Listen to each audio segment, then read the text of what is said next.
Broadcasting from Washington, D.C., this is Insider's Guide to Energy.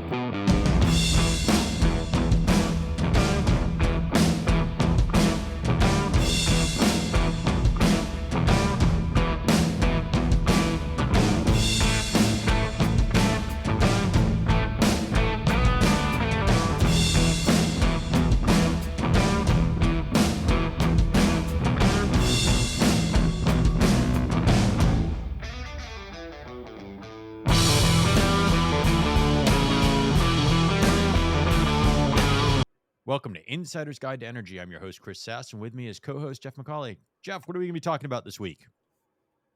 Chris, I'm super excited as always, but this time especially because we're talking about commercial and industrial distributed energy resources. One of my favorite topics, not afraid to disclose that.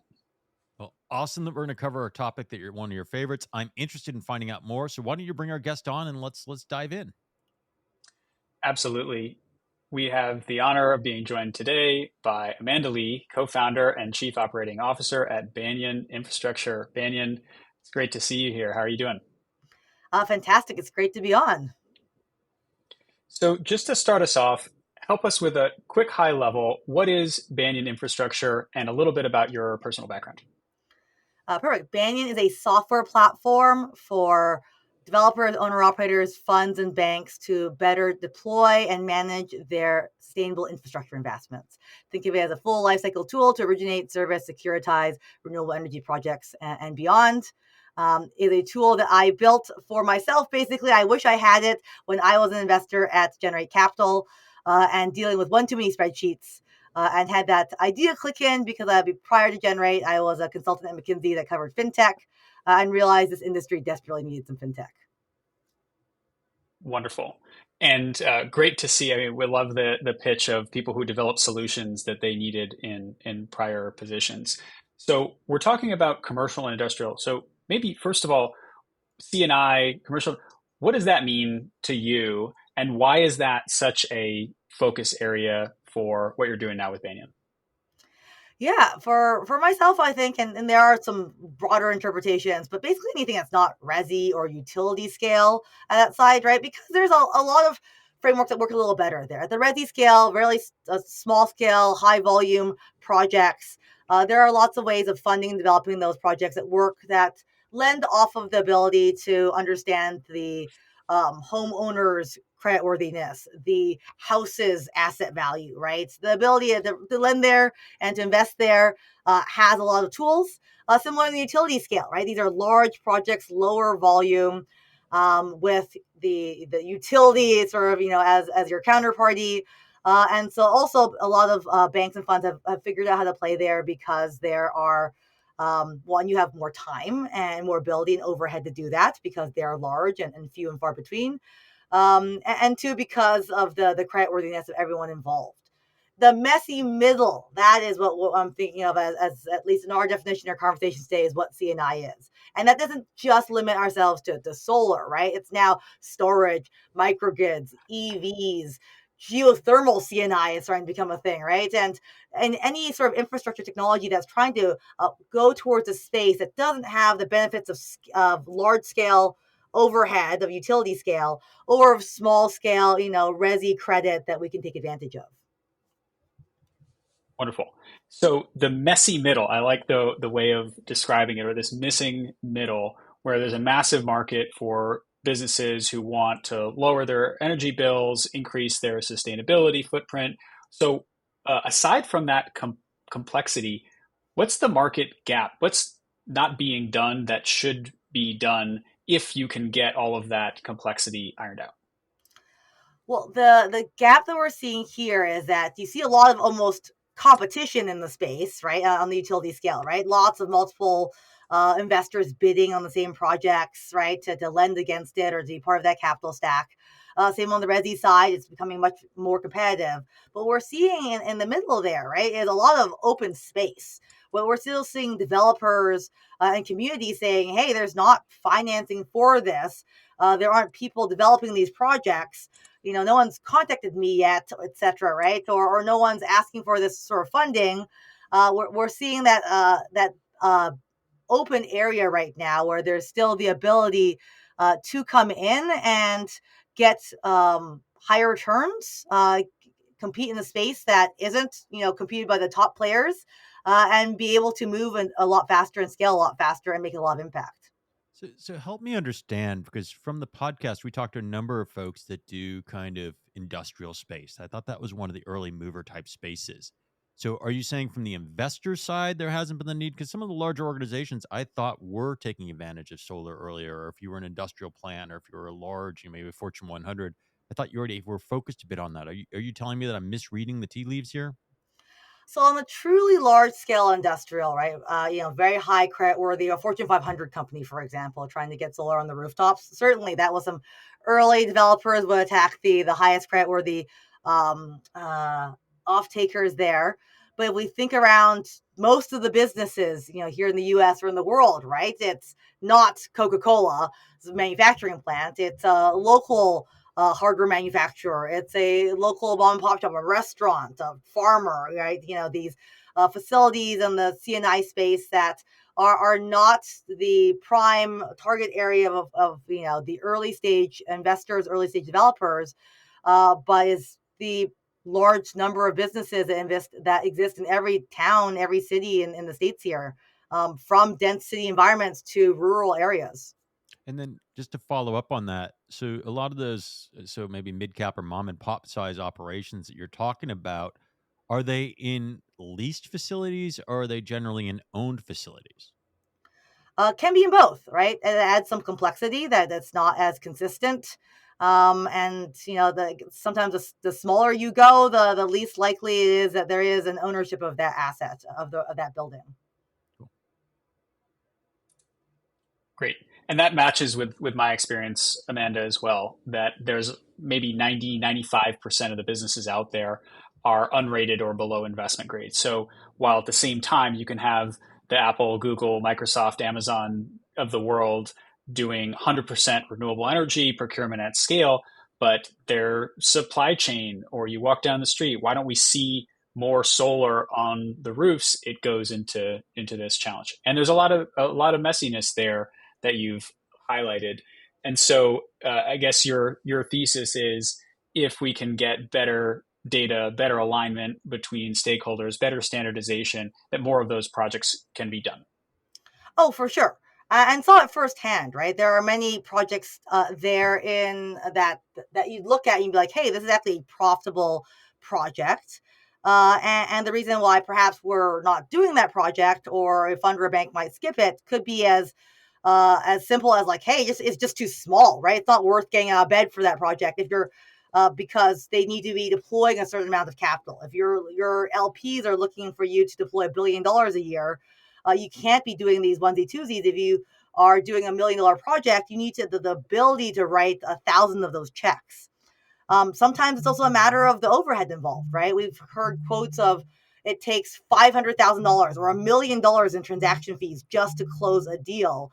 If that is the case, you're not going to look at a $10 million project if 10% of it is just in closing fees and costs paid out to lawyers and bankers and everyone else involved. And that's not even involving the broader portfolio management and liquidity risk, that premiums that are put onto those projects. And then finally, I think just one last bit is these smaller projects also sometimes have that credit issue, right? Where, hey, if we don't understand the credit worthiness of the end customer, it's harder to understand that risk profile. But that can be overcomable, right? Like there are many of these customers that, hey, the electric bill is the last bill they'll stop paying, right? You keep the lights on, even if your FICO score is low often. Yeah. Obviously willing to take that bet on my side with energetic, but that's a different podcast. So, but I hear you in many ways, Amanda. It's the transaction costs. Maybe it is a good risk once I take the time. If I'm an investor, once I take the time to look at it, I can see that it's good. But I can't get there if the transaction costs are so high that I won't even take the time to look at it. So that makes a lot of sense. We're in an interesting moment, though, in the market with some other macro trends going on. There's a lot on bankers' minds in terms of their own balance sheets. There's a lot going on in terms of interest rate pressure as well. How does that factor into your perspective on the market? Yeah, I think in many ways, as other complexities add in, there is a bit of, hey, look, we just got to buckle down our existing portfolio, see where that lands. And so there's that natural tension of, hey, there's a lot of opportunity right now in this space. But these are all risk managers in some ways, right? Investors are managing risk, are not, it's not venture capital at the end of the day. And so there is that tension of how can I take opportunity while not exposing to variability in all manners, right? And so it feels like there's, hey, variability already with interest rates, with market conditions. I don't want to add risk by going to this new space. That being said, we're seeing a lot of factors come in around reducing risk, right? We now have all the benefits of the IRA saying, hey, you want all of the adders, you better be looking at rural communities, investing in low-income neighborhoods, investing in the communities that need it the most, and that's where the most returns will come. And that's certainly a good rallying call, right? For here is money, right? Here's almost a free pool of money if you can manage the compliance, and a growth area if you can come get there, right? And so the tricky question to answer is how can we go there, given the fact that there are market conditions that are variable and saying that there's risk and a lack of risk here. Well, if we can figure it out, how can we make it so that the lack of risk and entering a new space is worth it, right? How can we make it so that you can ensure success, see some early wins there, and frameworks for how to more standardize coming into the space, growing a program, and getting amazing returns and recycling the capital. Great. And we'd love to get, maybe it's a deeper discussion around transferability and where you see that going. But are you saying that if these risks are traceable, so maybe you go so far as domestic content, certainly on energy communities, are you looking at improving the traceability for some of those adders? Oh, for sure. And I think even before, if I can take a second to go before that, right? Like the problems often with CNI assets is traceability of general compliance is sort of poor, right? So if we're thinking of $100 million asset, you can do compliance, you can understand risk by again throwing a lot of bodies at that project. For these small scale investments, it's hard to throw bodies at each one of those, right? Again, you're doing an order of magnitude or two more than you previously were with those large scale checks. And therefore, hey, can we just understand regular compliance? Be able to say, hey, if I have 100 times the number of models in front of me, how do I even process that? I have 100 times the number of contracts. I have 100 times the number of counterparties. How do I create a machine that makes that more repeatable, more standardized, more less risky in many ways there, right? And so that we can just do regular investments. That's been the block before to come in before the IRA came in. Now, with these additional benefits, we're seeing that, hey, fantastic. There's, again, more free money of sorts, but that's just even more compliance. It adds fuel to the flame that's called individual small investments are difficult due to the overhead. Now I have more overhead to get the free money. How do I handle all of that? But the rallying cry we have is that this is possible, right? We see that, yes, there's some funds are doing it via brute force, but every other financial sector has figured out a way of doing high volume deals by figuring out how to standardize some of the data, some of the ways we look at risk, some of the ways we collaborate together, so that if you go from developer to bank to fund to owner operator, we're not speaking completely different languages and starting from the beginning again.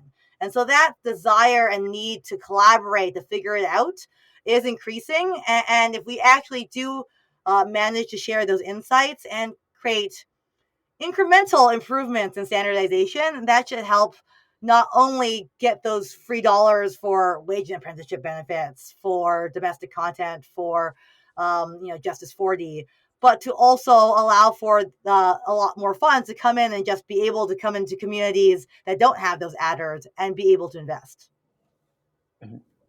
And we need more lenders in the space, and it seems like there is that possibility with not just the tax credits, but also other green banks, community lenders coming to the table with greenhouse gas reduction funds. We'll see where that lands in a few months. And to your point, those are organizations that might be thinly staffed, that might not have the depth of the bench to throw bodies at it, but may increasingly have a large amount of capital to deploy and a need as there's a pullback potentially with other traditional lenders. Are you speaking with some of those public sector financiers as well? Oh, it's so incredibly exciting, right? The Greenhouse Gas Reduction Fund is something that's been in the work for, it feels like, a decade plus, right? It's previously called the National Green Bank, was part of Build Back Better, and finally it's here, right? So $27 billion set aside for, focused on more of that commercial industrial, that rural community, solar storage, sustainable infrastructure for those who have been sort of left behind before. And so there was a market of CDFIs, green banks, local lenders, and investors who were serving that space. But to your point, right, severely under-resourced, because that's a harder place to play. And traditional larger banks were putting less funding there, right, because of the complexities and the overhead and the risk involved. But now there's dedicated funding where if you can, where that funding from GGRF has to go to those areas, and the capital that's flowing out will be trying to find a home, and new lenders and CDFIs are going to be staffing up towards that, which is incredibly exciting. To those other banks and funds coming into the space, in some ways really good, because, hey, now there are going to be bundles of portfolios that maybe can roll up to invest in. There's going to be more collaboration to teach us all how to be able to invest in the space. But on the other side, it means that, hey, those there's going to be more competition coming in, not only for those projects, but for the talent pool that's coming around. We're going to be staffing up, and those who, if you have currently any associates, portfolio managers, risk officers, I'd very much recommend you holding as tightly as possible onto those. We are seeing so many funds start up right now to tackle the space. There are only so many people out there that can claim that they have 10 years of solar investing experience, right? And they are going to be in hot demand. So I hear you saying that the capital is lined up. You're talking about there's a lot of capital, or potentially a lot of capital. Now you're talking about the human resources, so you're going to need somebody to help place that capital. What about on the project side? What is the demand side of this equation looking like? Well, certainly, if you ask certain developers out there, they'll be like, I have tons of projects, but only this capital is there, right? And then and obviously the capital is saying, hey, we're looking for projects. That mismatch often has to do with the fact that, it's that risk return profile, right? The and the cost of capital, right? The bank is saying, hey, I want to be investing in a certain risk profile only, and if the risk goes up, the price goes up. And the developer might be saying, hey, I think the risk isn't that high. I want this type of price, and I'm not seeing that type of price for the risk that I perceive, and that's causing that mismatch. Mismatches in increasingly large in places where, for certain experienced developers who really understand the performance of their assets, we're seeing increasingly that they are holding on to their own assets, right? They're starting to become the funds. Hey, I don't want to be giving somebody else like the extra margin just because they perceive a risk that I don't. And there was a lot of capital last year that was raised out for development capital that potentially turned into owner-operator capital in many ways. And so number of developers out there that used to be pure play developers are now owner-operators as well, that are holding on to those assets. Similarly, so that is one trend that is occurring for holding on there. Another side of who is coming into or who is sort of struggling in those spaces are those who are coming in with newer technologies, right? And we're starting to see new entrants also coming into that space, who are saying, hey, they're now EV chargers, new types of energy storage, new types of microgrids, geothermal CNI. We're even seeing like venture capitalists coming in to play in the space, starting their own infra funds, philanthropic capital, anyone who's trying to say, hey, we need to fund the sort of messy middle of technology innovation as well. It's wonderful. And I think as long as there's more people coming to the table, there's hope. There needs to be more coordination, but it is going to be increasingly blended. It's not just tax equity and sponsor and debt, different flavors of debt, new infra funds, new community lenders, philanthropic lenders. I think it's all very exciting. Taking a step back for a second, Amanda, What do you think about the design of the underlying contracts? Is it ultimately about power purchase agreements? Do you think we're going to see a trend towards direct lending, like has been the case on the residential side? Ultimately, do you think we're at the dominant design of CNI DER contracting, or is there a lot more innovation in just the underlying?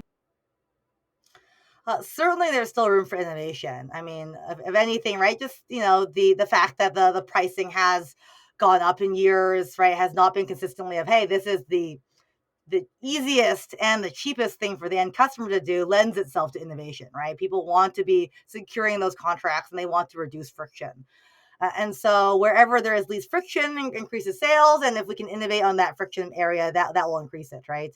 Where we're seeing some of that is like, can you go towards direct loan, even beyond just the asset, maybe directly to the corporate, right? If we can have the sophistication of understanding, again, risk, can we give an easier product to the end customer that has more visibility for them to understand their long-term payments, easier for them to sign up for it, if they're not particularly creditworthy, let's say, as an entity. Those will lend themselves to volume, right? For obviously, with, as you mentioned, with the tax transferability, right? And a lot of these corporate buyers might just want to be a tax equity partner, right? If the dream of the marketplaces comes to fruition, right? Why can't I just be a passive participant and get tax credits, and I can get the benefits of my ESG targets, renewable energy, maybe having various savings, but do it in a way that doesn't involve me understanding the complexities of the PPA. That being said, I don't think it's at all like dying or anything like that. It's just that landscape is evolving. And I think there will be a mix of types of paper, types of investments for the increased mix of types of buyers there are.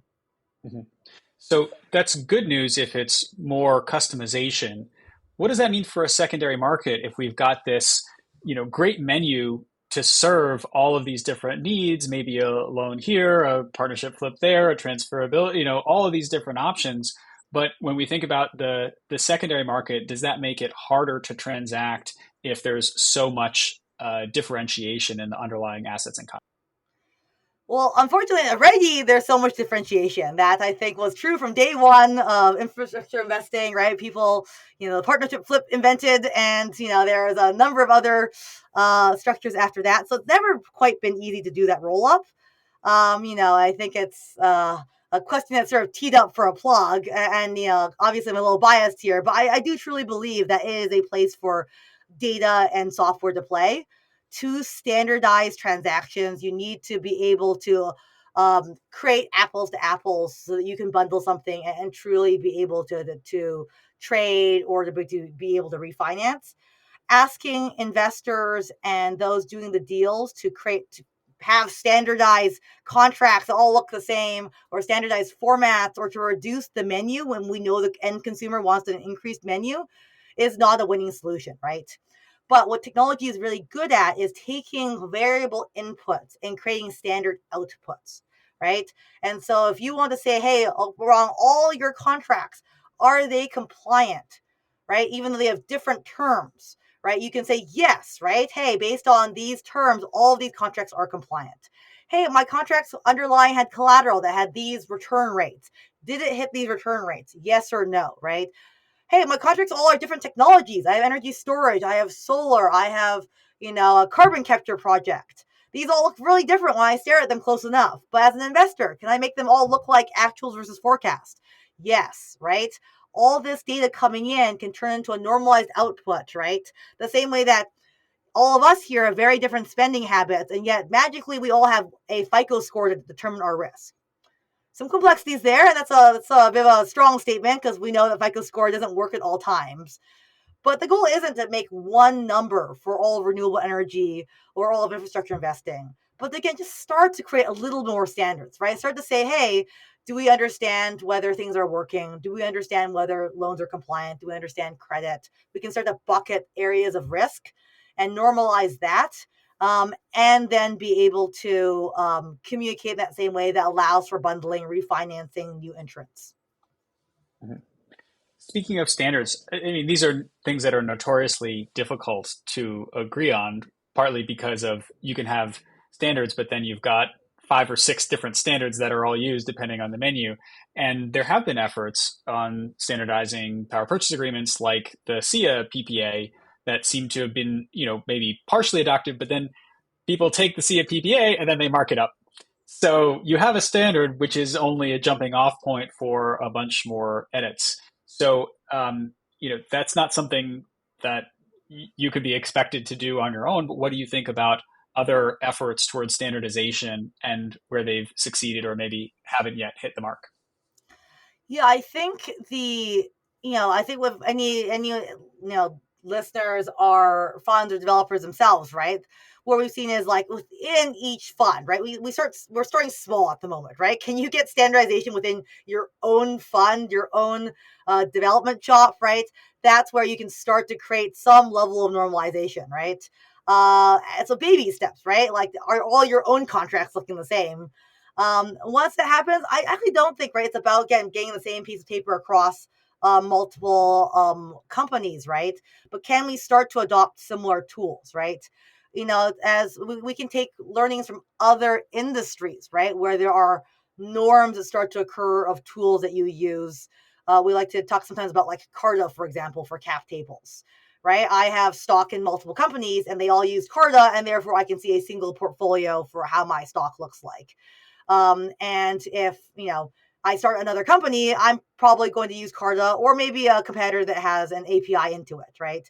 There's certainly probably not room for like dozens of Cartas out there because the industry craves, hey, how do we have a normalized language that speaks to each other? And so, hey, maybe your root contracts, your lawyers might not be able to standardize. But hey, well, step one, maybe within your own company, you can create some normalizations to increase velocity. And then step two, how can you start to adopt technology or data standards that speak to other systems better, right? My cap table might not look like somebody else's cap table, but Carta normalizes it so that I can add it up to see total returns. One fund or one developer's contracts might look very different than another's, but if you're using a similar data platform, we can all add that up and say, here is how your portfolio looks, right? Here is what exposure you have by geography, by counterparty. Here is how much merchant risk you have taken on. Here is maybe you have different PPAs, and we can talk about how you have how that splits between your various contracts, so you have visibility into the variations where you couldn't find standards. Wow. So that's a lot. I like the Carta analogy as a startup founder. That resonates. I'm not sure how many other people have had a similar experience, but I think the point being, you don't have to have the same VC terms to have a cap table that ultimately has to sum to 100, right? That's some basic math that can apply broadly, even if there's different contracts. I like the analogy. Amanda, this is really, we've covered a lot of topics very, very quickly. This is truly, truly an insider's guide because you've touched on everything from tax credits to contract forms to fund structure, different balance sheets. Can you just talk a little bit more about your personal journey and how you got to this point where you can so easily converse on all of these different topics? Imagine these are also the things where you can't just show up and take a class, in grad school. It really comes from that lived experience. What were the most formative experiences for you on this journey that now get you kind of in the heart of? Yeah, I like to say I was very lucky in many ways. I think was when I was at McKinsey, I didn't mean to fall into fintech, but did. I was just looking to work with good people and get a good understanding of how change management, large scale business transformations work. And landed a number of fintech projects, and we were helping large scale banks transform how they did underwriting of different financial products, non-sustainable infrastructure, right? Let's think of your own like SMB lending, for example, right? Making that faster, quicker, using tools and processes. And so saw the potential there. And wanted to get back towards climate. I've always really cared. I think it's now okay these days to say that I was a tree hugger since I was young. I think that didn't used to be as in vogue as it is today. But wanted to get back towards climate and joined Generate right at the beginning. Again, incredibly lucky, right? Where Gener was just starting out. It was just Scott, Jigger, Maton, and myself. And so got to experience the underwriting, the servicing, the capital markets management, right?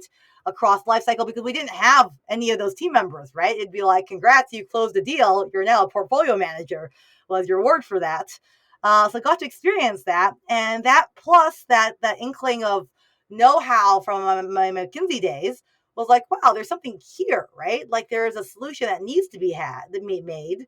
And blending those experiences was sort of that genesis of, well, how could we bring that to this market? And knowing that it's possible. I think that's one thing where in a true innovation is really tough, right? I was an engineer long ago, and the idea of doing a PhD was really scary, right? Like, can I really invent something new? Here, in some ways, it's been comforting that like we're not inventing like something super new, right? Where you see other financial transactions use a ton of technology already, where you see other enterprise processes use a ton of technology. And to have sat there and been like, wow, there's still a fax number in this document that I'm writing it generate. Or like my lawyers are charging me $1,000 an hour to like run a closing checklist. You just know there's something better than that, right? Like there was a clear path to success there. And the biggest jump to take was like to be an entrepreneur, right? That part's all scary, right? And then I'm sure you have your own story. Maybe you've said on another podcast, Jeff, yourself. But to take the leap and to say, hey, I'm going to start something and leave a cushy job behind, that part is scary. But there is never as much doubt of like, does this industry need some technology? That is just something that has proven itself over and over again. As I sit here in San Francisco, and there are multi-trillion-dollar empires built here, like clearly there is value. It's just making sure it is the right tools and the right way we deal with sustainable infrastructure investing. Wonderful. And Amanda, just one more question I like to ask at the end for folks listening. We do have a lot of students in addition to industry professionals. What advice do you have for people who might be earlier in their career, who want to be a little bit more deliberate about their pathway into clean energy, but may not have had that same experience being a project financer in solar or portfolio manager? Oh gosh, just come into the space. I think I didn't say enough maybe loudly earlier on, but there's a huge gap in talent, right? And I think where a lot of people naturally play is like on the true innovation side, right? Like, hey, I'm going to invent nuclear fusion, right? Like, great, like if you can do that, please do. But that's not a lot of people, right?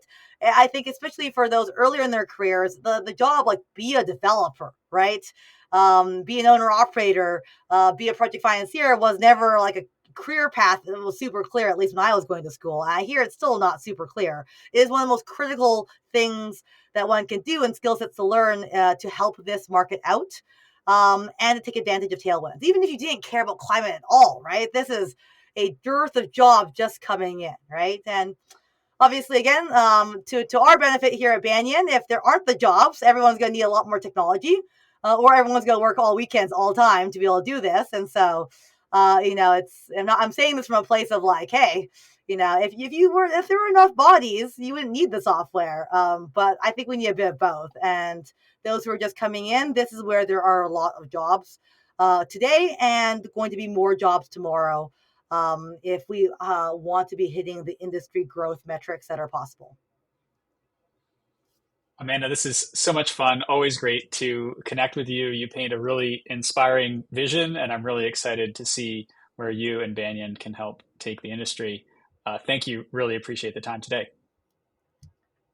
Rick, thank you. It's great to join you. And for those of you who've enjoyed the passion, the energy of this interview, finding out more about the finance and what's going on, I hope you'll recommend this episode to your friends. It's been a joy making this episode, and we look forward to seeing you again on Insider's Guide to Energy next time. Bye-bye.